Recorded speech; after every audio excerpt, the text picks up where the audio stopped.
Welcome back to the Sunderland FC modded career mode here on FC25. We haven't updated any transfers between the last episode and this one because it's been about an hour since I finished recording the last one to recording this one, and nothing has gone through in real life in that time. So we start in 9th place in the Premier League, about to take on 10th placed Crystal Palace after an episode last time out that saw us get a couple of results we weren't expecting. We very much hoped to get something from Man United or Spurs, but actually ended up with a win against United. Defeat to Spurs was frustrating, the manner in which it came about, but is what it is. And then we drew 2-2 with Forest at the end of the day. So we've Palace, Bournemouth and Wolves today, and then Newcastle, Arsenal and Chelsea after that for tomorrow. Now, it's probably going to be a lot of points today, not many points tomorrow, but when does FC ever really make that much sense, or when is it ever that predictable? We hope it's going to be that predictable. I haven't shown you my youth academy yet, have I really, on the save? And you can see that the potential of young Bateman is very high. For full disclosure, the potential is locked like that because that's part of the live editor. One of the features of the live editor in career mode is that, is it under miscellaneous for career mode? And then Youth Academy, you can reveal the potential of your youth players. Also, you can change the minimum age for promotion. So I could call up a player at the age of 13 to the first team squad if I wanted to, if they were good enough. Obviously, nobody's good enough at the moment to make it into the first team squad. But Bateman supposedly could be, for next season, growing quite nicely with a loan spell. So we will look to maybe loan him out next year. Navarrete equally too. Although obviously he's only 75 potential at the moment. There's no reason why he can't grow with dynamic potential to get higher than that, especially considering he's got some decent physical stats already. Howarth up top is 5'11" currently and doesn't really stand out anywhere, but he does have some good play styles. So is he maybe going to be worthwhile later down the line? Not sure. We'll wait and see. One thing for sure we know at the moment, though, is that we're headed straight into this game against Crystal Palace. So I'll say, drop the video a like if you're enjoying, of course. Make sure you're subscribed to the channel so you don't miss out on any more. Going to have to make some changes here for stamina, as you can see. But that's not a problem at the moment with the way the squad is currently set out. And, of course, do come and join me on stream and see the recording of all the episodes live as well. Do keep those transfers coming in the comment section because, of course, as and when they come in real life determines as and when we do them in this save.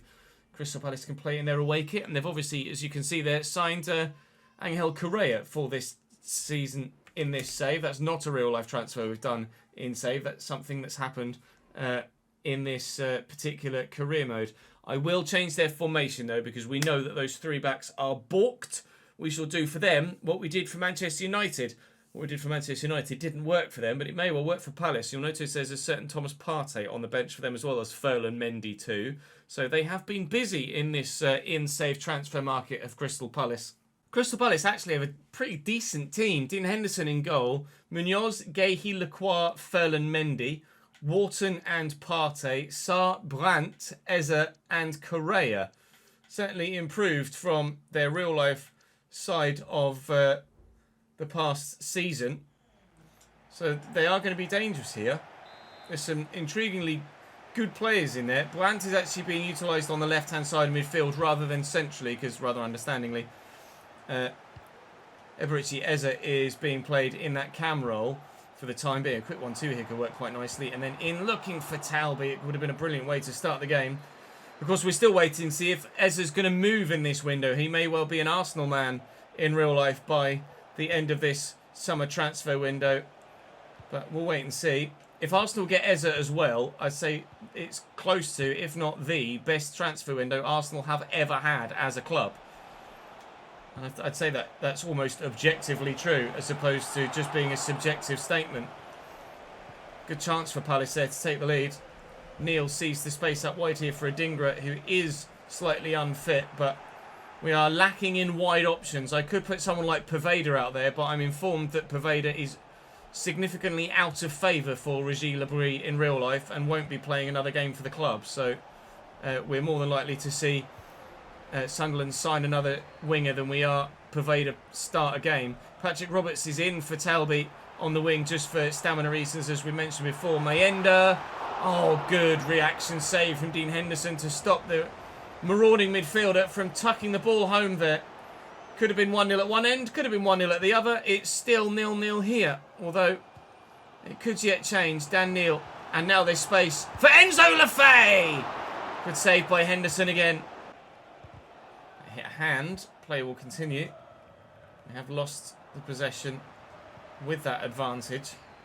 Again, Adingra is in some space out here. Again, the ball's not great towards him, but he's done well there. And Siddiqui will look for Mayenda, who is left-footed, so it's on his favoured side. Henderson with another good stop for his team. We are the side in the ascendancy here, looking to take the lead, but we can't do it. Oh, it's a lovely ball around the corner. Eza, big save. One-on-one. You expect a player of his quality to bury that. Expect Sarr to challenge for that as well. Now, can we get Adingra inside Munoz? We can, and he's away from him, but he's run straight into Mark Gahey, who's positioned brilliantly. Looking for Siddiqui. Breaking into the space, and he's got a lot of green in front of him to try and run into. And oh, it's a lovely turn by Adingra. He defended us really well. Maybe he should have taken the shot slightly earlier. Good movement from Adingra. Poor from Palace to let me have that much space in the middle and just pick a pass. Really not very good defending from them whatsoever. Palace might be a decent side to start FC26 with. The team that we're going to start next year with in the main save is very much up for grabs at the minute. I've absolutely no idea really who I'm going to be starting FC26 with. It's a good finish by Angel Correa there though. If you'd like to see it, maybe I'll put it to a vote for every Premier League side, or most Premier League sides, apart from those that I really wouldn't want to do. Wait and see. There is going to be a secondary save that usually goes on the second channel that's coming to the main channel as well next year. That will be with either Sevilla or Valencia at the start of FC26. But at the minute, not sure what Premier League side we're going to do with a main save. You guys may well get more of a choice on that than previously you might have done. I didn't have much choice with that goal though. Angel Correa was always going to bury that one. 1-0 Seagulls. Sorry, Palace fans. 1-0 Eagles. Grant. Eza still. Is Angel Correa. Patterson at full stretch does enough. That was meant for Mayenda, but it'll go to Roberts. We'll just keep the ball. Well, that was supposed to go back to the fullback and it didn't. Well in Dan Neil.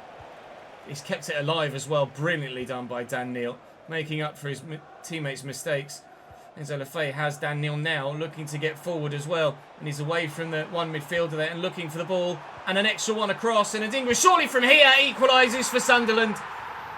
That is solely down to Dan Neil's tenacity and sheer refusal to give up on the football.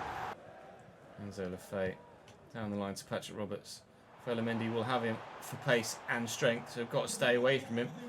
Lovely trickery from Patrick Roberts though, looking for the ball through, and Maxence Lacroix does just enough to stop us from squeezing that through to Mayenda. He hasn't dealt well with Brandt there. I thought we'd be able to get a toe in to get the ball. Oh, it's a great cross. If he's on, he's off. I just saw, you won't have seen it underneath me, but I just saw the offside advantage flag come up. It's a brilliant finish. It's an excellent cross. It's just a poorly timed run. How tight was it? Not even remotely. Partey off for Palace. For Hughes. Patrick Roberts trying to find some space here. Finding Dan Neil. Here comes Habib Diarra. Oh, tried to be cute with a little ball around the corner. Reynaldo wins the header well. 0-9. Enzo Lefay looking for Roberts. That's not Roberts, that's Diarra. Here's Patrick Roberts. Patrick Roberts! Oh! How's that for a winner? From a man that has really found his feet at Sunderland in real life. Finally, Patrick Roberts' career kicks off in this save. The keeper was scrambling. I think Dean Henderson was so far away from it, he just didn't know what was going on. Need to see a replay to fully understand exactly what happened with their keeper there. Did he slip? Could he have gotten there? Was he just positioned poorly and it just happened to be so far away from him he couldn't get near it? He was positioned poorly. But to be fair, it's just the finish is unbelievable from Patrick Roberts. That is postage stamp stuff in the top left-hand corner. After Palace took the lead, we have won it right back again. Yeah, nothing Henderson could do about that. Sar's away. Nobody's got much stamina left at this stage. Ismaila Sarr can't do anything against Dennis Serkin, and that is game. Head in hands for Ismaila. He knows what could have been there at the end. Just as we snuck a late winner, they could have snuck an even later equaliser. But in the end, the quality of that Patrick Roberts attempt gave us the result we needed. Big result. Potential result. 15 minutes to go there at the Emirates. Arsenal losing 2-0 at home to Manchester United. Mayenda happy with the amount of football he's getting, but it is Isidore that's been the better striker for us. Bournemouth to come in the next game. We're up to 8th in the table now. Sunderland having quite the resurgence back at Premier League level thus far. 22 points from the 14 games. I mean, it's not like we're smashing everybody, is it? 20 goals scored, 20 goals conceded. We've lost 4, we've drawn 4. But we've snuck some late goals in games to turn around a couple of results. Most notably in the last 2 episodes, the Tottenham one and that one just gone. We could quite comfortably still be down in 12th if it weren't for those 2 results. But very pleased with that so far. Still the relegation battle continues at the bottom end, but for the time being, we are not part of it. New signing Georgi Petrovic in goal for Bournemouth. Araujo at right back, Zabani, Senesi, and new signing Adrien Truffert, obviously having lost Kirkesh to Liverpool. Ryan Christie and Lewis Cook in the midfield with Semenyo, Ouattara, Kluivert and Evan Nielsen leading the line still. 3 goals in his last 3 in save apparently, so will be dangerous. They've got Gabby Jesus on the bench to call upon as well if they need to. Bournemouth pretty good, you know. Their squad is decent. Riggs starts wide left as the only changes. Adingra is even more tired than he was in the last match. Everyone else has been able to recover stamina-wise, but Adingra is currently the one man that just doesn't quite have enough puff to do 2 or 3 games in quick succession. Unfortunately, Isidore back in the lineup. Diarra trying to find some space, but Ryan Christie out-muscling him. No early goal for us here. Kluivert, that's a good ball out of his feet. 3-3 becomes 4-4, and Bournemouth take the lead at the Stadium of Light.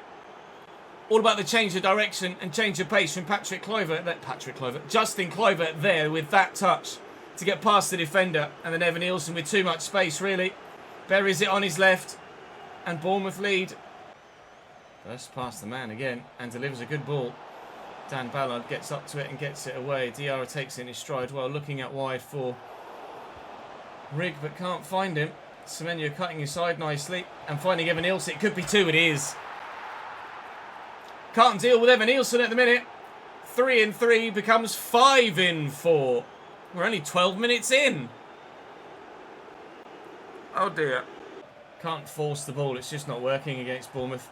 Semenyo gets there ahead of Serkin even. Evan Nielsen doing bits. And he must have been offside. It could be the only explanation for the man not trying to take control of the ball there. That was inexplicable. Can we get to that first with Isidore? No. Bournemouth are just unplayable right now. This is easily the toughest test we've faced since Liverpool and City. Georgi Petrovic has been forced into a save or 2, but just can't get near them. I don't think that was a foul either. Getting a little bit lucky with the decisions from the referee. Isidore's picked up a knock as well. What is already a pretty frustratingly terrible day. Could get even worse if our main striker picks up a long-term injury. His positional ability there wasn't great either. Just didn't drive into the space where I needed him. Semenyo's left me for dead with Serkin too. Bournemouth are unbelievable, lads. Semenyo away. Can he find a teammate in the middle? He can. It's Evan Nielsen. It's nearly 3. Is he on? Yes. He's picked up Dango Ouattara. Oh, and Evan Nielsen nearly scores a hat-trick. I have not felt pressure like this for a long time. Go on, Wilson. Go on, Wilson. Go on. Play the fucking ball. Oh, that's why he didn't. Free kick for handball. Justin Kluivert. Deflected, well dealt with by the keeper. That could have gone straight into the back of the net as the keeper committed one way. Thankfully it didn't. That's not supposed to go to you. Never mind, we've got it. We're away with it. Siddiqui. Siddiqui's a much more physical player than I realised he was. He's a big boy, is Siddiqui. Talby, make me a run, lad. Never mind. Justin Kluivert's come across and taken it off me before I could find you. An hour played. We are not going to get anything from this. I can tell you that right now. Even if we pull one back, I don't see us getting two. But the one could come now. It has. Wilson Isidore. Say what you want about the middle defender just fucking off. But we've buried it well. Watch the central defender here. Oh, I'm not sure you're going to get the chance to see it. There, yeah, look, he backs away and runs away. What are you doing, mate? Please let 26 be better with the authentic gameplay. I beg of you. Never mind, we're back in it. Akliush. Can we get to that? No. Strike. Save. Keep it in. Trehune tried his best. It will be a corner. They've taken Evan Nielsen off now. So I imagine it's Gabby Jesus on in his place. Kluivert wins that header. Zabani is the man underneath it. Tackled. Goal. Oh, Patterson. Don't know how he's made that save. Couldn't tell you. He's grown very well already, this save, Patterson. And we've needed him to. Because he's made a number of saves. We have had him not need to be quite so unbelievable in the last few games, actually. He started the season a lot better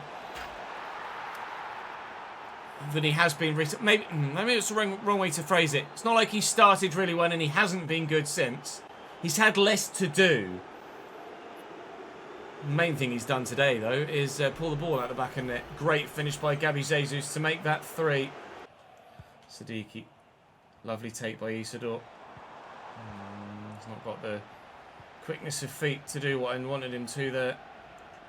Semenyo well in. Alan Brown has just come off the bench. Oh, and can't squeeze it to Chris Rigg.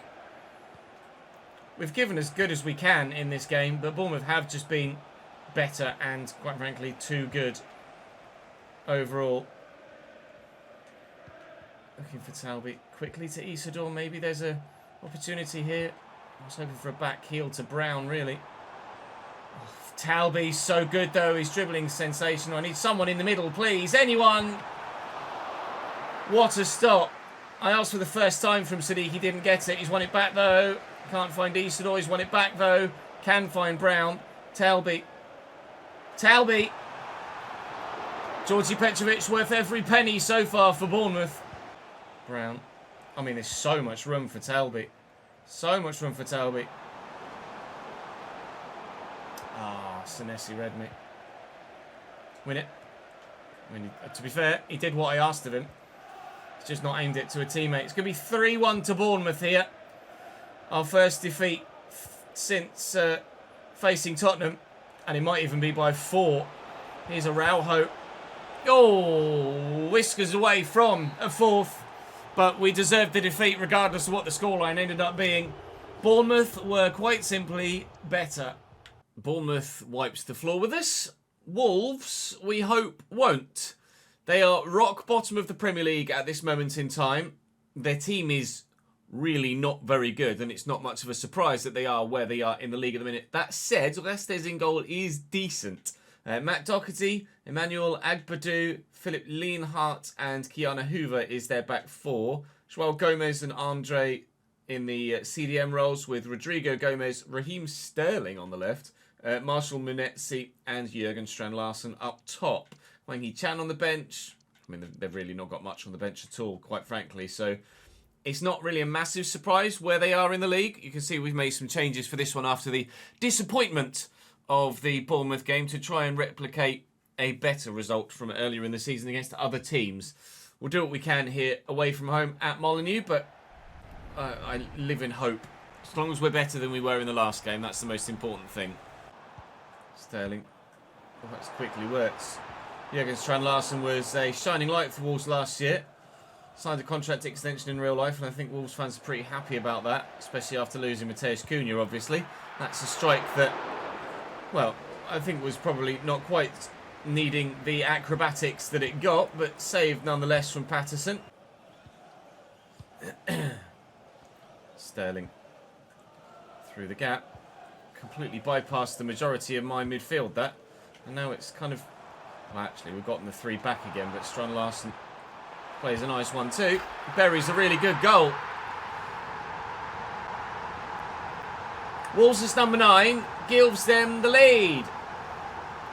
They completed. My midfield was nowhere, and then all of a sudden my midfield was back. So I switched to my midfield, but then I actually needed to be in control of my defenders. Alright. Fine. Get there, get there, get there, get there, get there. Manetsi's about twice the size. It's absolutely massive. Reinildo's going to have to come across and deal with this. Here's Ricardo Gomez. And Reinildo has come across and dealt with this, thankfully. Good boy. Right, look for Adingra. Short there is Lefay. Lefay to Adingra again. Don't think Matt Doherty's going to be able to deal with Adingra. We keep hammering on the point down there. That was meant to go to Talby, but Mayenda's gotten away from the defender. He's on his favoured left. And Agbadou gets back to him. Got to bury that. If we're getting away from the defender quite so well initially, we've got to bury that. Try and nod this to a teammate. Finds Trey Hume of all people, but he can't get it under control. Reinildo wins that header well. It's fallen to Dennis Sirkin. Here's Enzo Lefay. And Diarra. Get that to Enzo Lefay again, actually. And then held it quickly on its way. What, the first time pass, I didn't get it. By which point Mayenda was offside. I really hope, in the gameplay teaser for FC26, they're talking about responsiveness. Yes, please, because, you know, one of the main complaints for me this year has been a lack of first-time shots and passes when you ask for them. So responsiveness would be lovely, please, in FC26. Responsiveness would be lovely in the latter stages of FC25, please. They're talking about Adingra. I don't know why they're talking about Adingra. Hopefully it's not because he's injured. Diarra's come across well and dealt with that. Won't use Adingra for the time being, because we'll use Enzo Lefay here. And I hope that Mayenda's making a decent run, which he is. Oh, what a ball. Oh! Yep, head in hands indeed, Mr. Mayenda. I tried to put too much power on it. I just need to get it over the keeper, which we did. Got it over the bar as well. Lefay. Lovely ball to Adingra. Get him on the back foot at the beginning of the half. Talby! When we are in need of something, it's either Talby or Adingra. We're going to celebrate with the away fans. This time, it's Talby. Adingra to Mayenda. Right thing to do to play the extra pass. And, well, let's be honest, he's not going to miss from there, is he? Our wonder kid does it again! Go to Lefay. That's not Lefay. That's Rig. There's Lefay. Go back to Rig, then. Quickly for Talby. Oh, defence ripped apart, but I didn't act on instinct there, did I? I just needed to pull the trigger. Talby with a delivery. It's cleared away. The through ball was unbelievable. I don't know whether it was because the AI didn't do what they were supposed to, or whether they just completely messed up. Talby. He's done it again. He scored this time. In the 69th minute, it's 2-1 Sunderland. His movement. Mwah! His touch and close control. Mwah! Everything about Talby. Big, big, big love for this young kid. In context. Let's see. Jürgen Strand-Larsen. It's deflected. It's a good block by Dan Ballard. Out for the corner. Sterling, he's going to go short here. Oh, it's an early cross. It's not a very good one. How's your throw? Really not bad at all. Great take by Talby, but one thing he does lack in is a bit of physical presence. And certainly he needed it a little bit there. Oh, lovely ball by Manetzi to Strand-Larsen. Thankfully, the keeper's right behind it. That was really well done, actually. Defender's going one way, attacker going the other.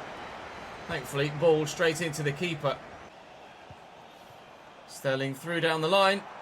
We are second half stoppage time stuff here. No. Safe. Just trying to marshal in there, not lunge in. Make sure that we manage the situation accordingly. So if he did have a shot, it was one like that. 3 points after Wolves took an early lead. I will freely admit I was a little bit worried we might end up with back-to-back defeats, but we've managed to get ourselves back to winning ways there. Brentford 3, Chelsea 1 at the Bridge after 75 minutes is quite the result. Brentford obviously significantly weakened now without Burmo and Norgard, two of their most influential players. Isidore is still growing, which is excellent, and hopefully will continue to do so. He's going to be 72 rated in a couple of weeks' time. We have a couple of teams in for Lavery here, although currently trying to agree a loan deal. Pembele's probably going to say, I want to play, but you guys tell me that Pembele doesn't play for Sunderland at the minute in real life because he's had a falling out with Régis Lebris, so he won't play. We're 7th after that result. I mean, we're only 4 points off 12th, but equally, we're only 5 points off 3rd. And that 3rd place, it's them. And that next game, it's them. Tomorrow, first Tyne-Wear derby of the save. It's going to be a biggie. A big one indeed at the Stadium of Light. Do not miss it. Drop the video a like if you've enjoyed this save so far. Subscribe to the channel to make sure you don't miss out on any more. I'll see you in the next one tomorrow.